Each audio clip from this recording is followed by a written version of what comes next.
নমস্কার বন্ধুরা, সন্দীপ গাঙ্গুলি ইউটিউব চ্যানেলে আপনার সবাইকে স্বাগত জানাই। তো বন্ধুরা, সিভিক ভলেন্টিয়ার্সদের জন্য সুখবর, বিশাল পদক্ষেপ নিচ্ছে রাজ্য সরকার। তো বন্ধুরা, আজকে সেই নিয়ে সব কিছু বিস্তারে জানাবো, রাজ্য সরকারের তরফ থেকে কী বলা হয়েছে।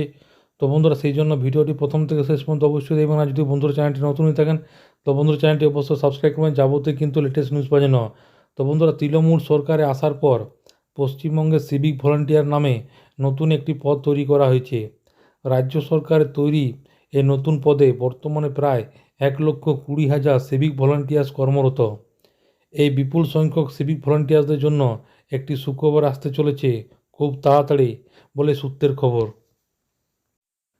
যে সুখবর আসতে চলেছে তা সিভিক ভলান্টিয়াররা বিশ্বাস করতে কিন্তু পারবেন না। এক সময় দশম এবং দ্বাদশ শ্রেণী উত্তীর্ণরা সিভিক ভলান্টিয়ার্সের কাজ বেছে নিতেন, তবে পরবর্তী দেখা গেছে অন্যান্য পেশার চাকরির সুযোগ না থাকার কারণে উচ্চশিক্ষিত অনেকে বেকার যুবক যুবতীরা সিভিক ভলান্টিয়ার্স নামে নাম লিখিয়েছেন। গত কয়েকদিন আগে রাজ্য সরকার এই সকল সিভিক ভলান্টিয়ার্সদের জন্য 1,000 টাকা করে ভাতা বৃদ্ধির ঘোষণা করে এবং তাদের পুলিশের চাকরি ক্ষেত্রে সংরক্ষণ বৃদ্ধির ঘোষণা করে।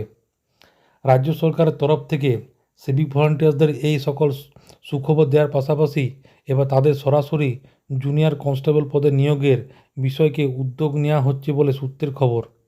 এই মুহূর্তে পশ্চিমবঙ্গ রাজ্য পুলিশ কনস্টেবলের সংখ্যা অনেক কম। রাজ্যের অধিকাংশ থানাতেই 15 থেকে 20 জন করে কনস্টেবল রয়েছে।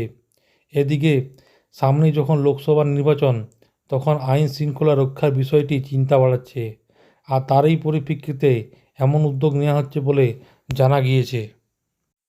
তো সূত্রের মারফত জানা যাচ্ছে রাজ্য সরকার এমন উদ্যোগকে বাস্তবায়িত করার জন্য একটি নির্দিষ্ট নীতিমালা প্রণয়নের বিষয়ে উদ্যোগ হচ্ছে।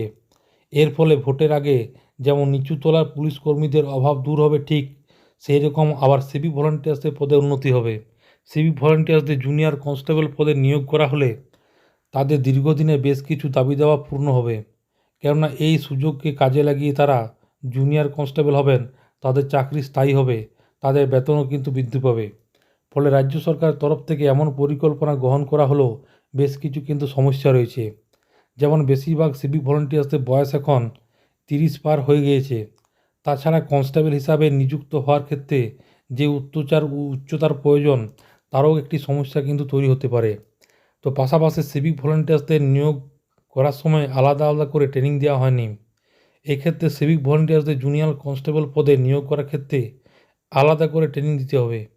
অন্যদিকে বিরোধী তরফ থেকে এই পদক্ষেপের বিরুদ্ধে অভিযোগ করা হচ্ছে লোকসভা নির্বাচনে সিভিক ভোট দিয়ে না করানোর জন্য এমন কিন্তু পদক্ষেপ কিন্তু করা হচ্ছে। তো বন্ধুরা, আশা করি বুঝতে পারলেন। তো এটাই ছিল ছোট্ট একটি আপডেট। ভিডিওটা ভালো লাগে বন্ধু, চ্যানেলটি অবশ্যই সাবস্ক্রাইব করুন। মনে যদি বন্ধুরা কোনো কোয়েশ্চেন থাকে তো বন্ধুরা কমেন্ট বক্সে কমেন্ট করতে পারেন, নিশ্চয়ই সাহায্য করার চেষ্টা করবো। পরবর্তীকালে নতুন কোনো ভিডিও দেখাবে, তো তখন বন্ধু সব ভালো থাকবেন, সুস্থ সাবধান থাকবেন। সবাইকে অসংখ্য ধন্যবাদ।